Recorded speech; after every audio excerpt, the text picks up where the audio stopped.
there. Okay, so here we are with the training sheets. Okay, if you feel overwhelmed by Excel documents, don't worry. I actually don't normally even use the formulas or any of the really high advanced scientific things that come with Excel. So if you can make lists, you can totally use Excel. And the reason I like it is just because you can condense multiple lists in one document and then link things to other documents. So I found that it's a great way to form like a mini database that's free, very accessible, and really easy to use. So that's why I use Google Sheets.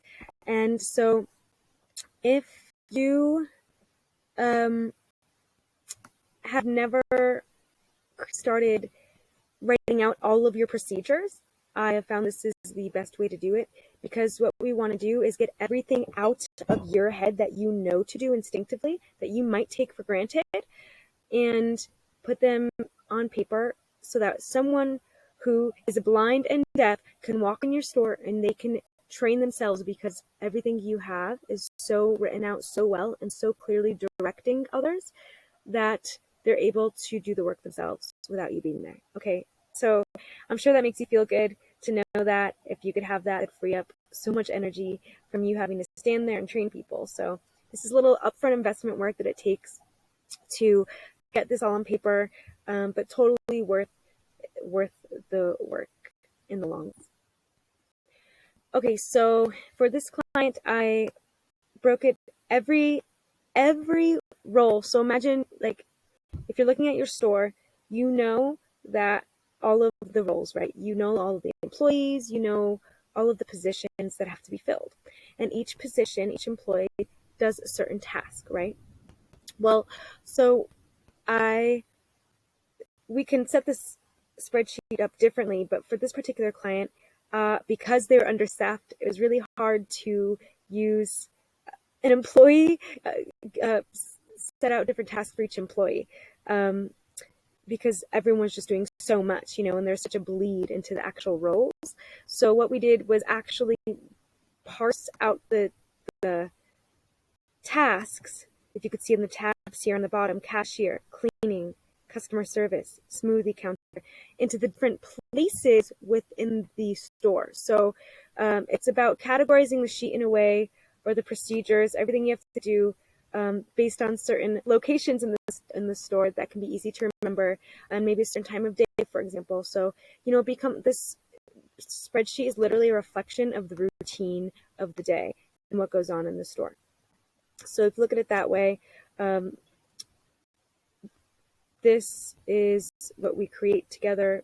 This is just the first copy. This is the first draft.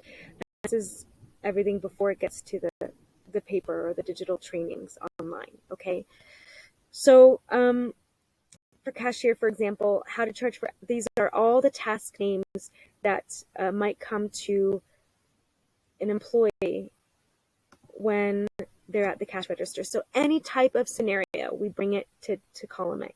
Okay, that's the task. And a lot of times you can go to the software of the cashier or whatever technology you're using and simply print out all of these scenarios and have the procedures right there. So just to let you know, there are shortcuts we can take, but I'm just letting you know the concept of the sheet so you understand how it works.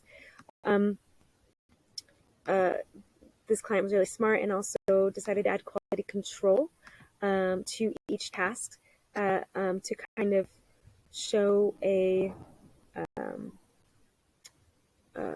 proper way of doing something to make sure it's getting done correctly. Okay, so then once we know the task, we can easily break the task down into steps, right? So it's not just open the drawer. When someone's new and they've never worked in a cashier before, or even if they have, you want to make sure that you want to make sure that things are broken down so easily, because it's really important to focus on hiring people who are qualified based on their traits, their values as a human, right? So it's really important to prioritize relationship and how you guys get along, your compatibility with what you do, the compatibility with the work environment, the type of work. Do they enjoy it? Do you guys get along well? And that has to be front and center, okay? not their skills and not their experience, because someone can always learn skills and experience can also be learned too. So of course it'll make your job easier if someone was skilled and experienced, but it's going to be a lot more stressful emotionally if you don't get along and they're good at what they do. So you want to make sure that, again, the culture is protected, because this is going to create better service for your team and for your customers, and that's what we want overall. Okay, so when we can break down processes, like for a 5-year-old, it's gonna really be able to qualify someone who might not have the skills or experience, but is a really good fit with the team, to say, you know, we can train you. And it gives you confidence. It gives the business owner, right, you confidence, and your team confidence that, yes, we got this. And it allows you to trust others more freely too, because you've done the work to train properly and train very, very well. So that's it. And then we do this same process for every single task, until we have procedures for every single task. Is you have to do this because you have to understand how your business works. So what I do is I set up the framework for you. I set up the framework and the guidelines and the templates for you to plug in the information, okay? And for you to logically make sense of the information and to communicate that information logically to your teammate. You can delegate this to your team. And delegating this to your team will also help them learn the procedures. That's another way of training them, right? So be encouraged. Just because you haven't gotten this all set up yet doesn't mean you can't start training people or can't start hiring people. You can start. It's just going to take a little backtracking and backlogging.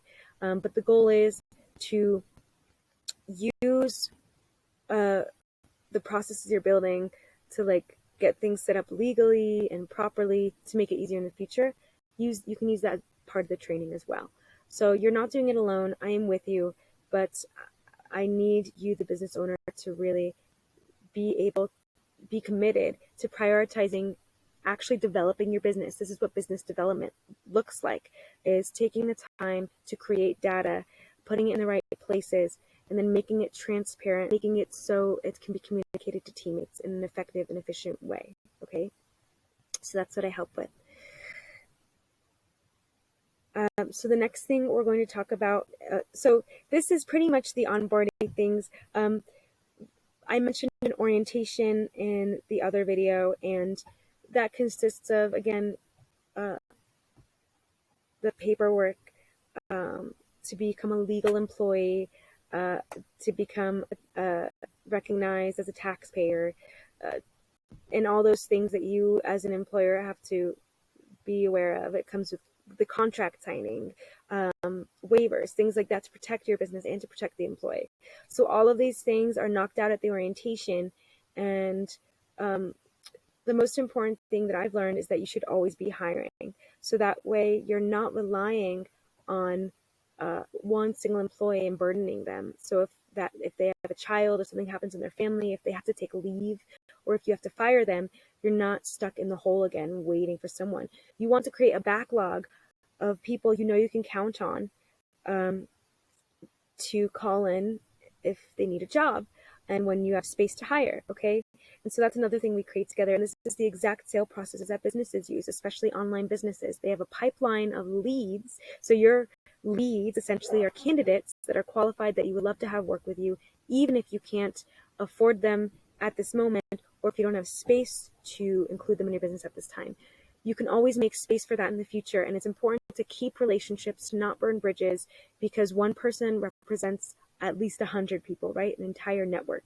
So the more people you know, the more people you stay in touch with, and those processes you have in place to manage the relationships and call people back in and call people to be interviewed and keep that good report. That's what there's just one more thing I want to show you, and that is the actual hiring process, the interviewing process for candidates. So let's go to